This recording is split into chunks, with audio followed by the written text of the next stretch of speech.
أعوذ بالله من الشيطان الرجيم.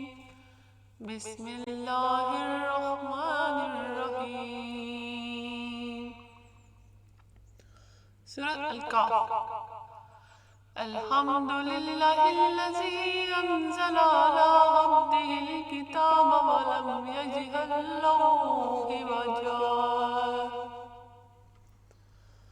قيما لينذر بأسا شديدا من لدنه ويبشر المؤمنين الذين يعملون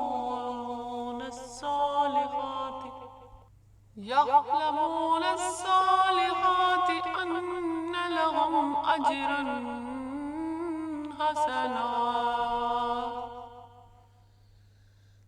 ماكثين فيه أبدا وينذر الذين قالوا اتخذ الله ولدا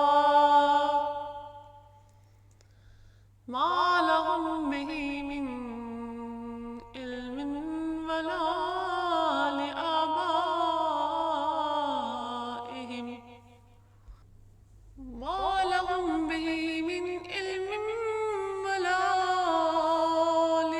لآبائهم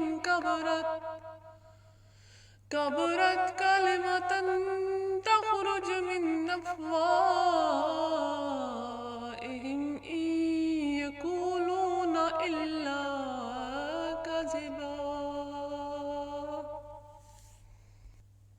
فلعلك باغع نفسك على آثارهم إن لم يؤمنوا بهذا الحديث أسفا إن جعلنا ما على الأرض زينة لها لنبلوهم أيهم أحسن عملا وإنا لجاعلون ما عليها صعيدا جرزا أم حسبت أن أصحاب الكهف والرقيم كانوا من آياتنا عجبا إذ أوى الفتية إلى الكهف فقالوا ربنا آتنا من لدنك رحمة وهيئ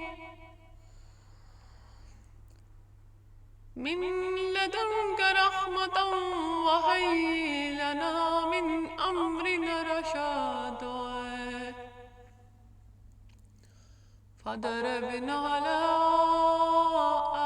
آذانهم في الكهف سنين عددا آمنت بالله صدق الله العلي العظيم. اس صورت میں 3 اہم واقعات ہیں.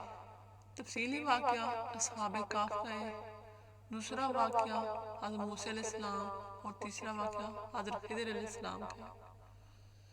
2 نبیوں کی عظیم شان کا ملاقات کا واقعہ ہے اور تیسرا اور اہم واقعہ حضرت ذوالقرنین رضی اللہ تعالیٰ عنہ کا ہے.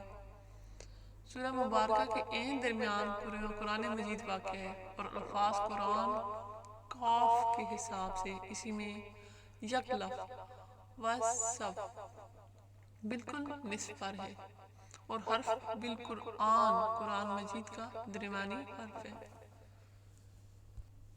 سورۃ کہف کی فضیلت بیان کرتی ہوں تھوڑی سی، جس میں اللہ پاک صلی اللہ علیہ وسلم نے ارشاد فرمایا کہ اس کو پڑھتے رہو، یہ وہ سکینہ ہے جو اللہ تعالیٰ کی طرف سے قرآن کی تلاوت پر نازل ہوا ہے.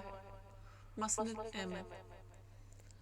پھر فرماتے ہیں کہ رسول اللہ صلی اللہ علیہ وسلم نے ارشاد فرمایا جو شخص سورۃ کہف کی 10 آیات یاد کرے وہ دجال کے فتنہ سے بچ جائے گا. صحیح مسلم. پھر فرمایا رسول اللہ صلی اللہ علیہ وسلم نے جس نے سورۃ کہف کی 3 آیات یاد کر لی وہ دجال کے فتنہ سے بچ گیا۔ ترمذی شریف۔ پھر فرمایا رسول اللہ صلی اللہ علیہ وسلم نے جس نے بروز جمعہ سورۃ کاف کی تلاوت کی اس کے لیے اللہ تعالیٰ 2 جمعوں کے درمیان ایک نور روشن فرما دیتا ہے۔ پھر فرمایا رسول اللہ صلی اللہ علیہ وسلم نے جس نے سورۃ کاف اس طرح پڑھی جس طرح نازل ہوئی ہے اس کے لیے قیامت کے دن ایک نور ہوگا۔ ہزار عادت امام حسین رضی اللہ تعالیٰ عنہ سے روایت ہے کہ جس شخص کو بروز جمعہ سورۃ کاف پڑھی وہ پورا ہفتہ تک ہر فتنہ سے محفوظ رہے گا، اور اگر دجال بھی نکل آئے تو اس سے بھی محفوظ رہے گا۔ ابن کثیر۔ اگلے جمعے انشاءاللہ آپ لوگوں کو اس کی 11ویں آیات کے ساتھ مزید تفصیل بتائیں گے، اس کو ترتیب واز چلائیں گے ہر جمعے کو انشاءاللہ۔ نیکسٹ جمعہ تک کے لیے انشاءاللہ اس کو پینڈنگ رکھتے ہیں۔ اپنا خیال رکھیے گا، اپنے رشتہ داروں کا، عزیز و اقارب کا۔ آپ سب کو جمعہ مبارک۔ السلام علیکم ورحمۃ اللہ وبرکاتہ۔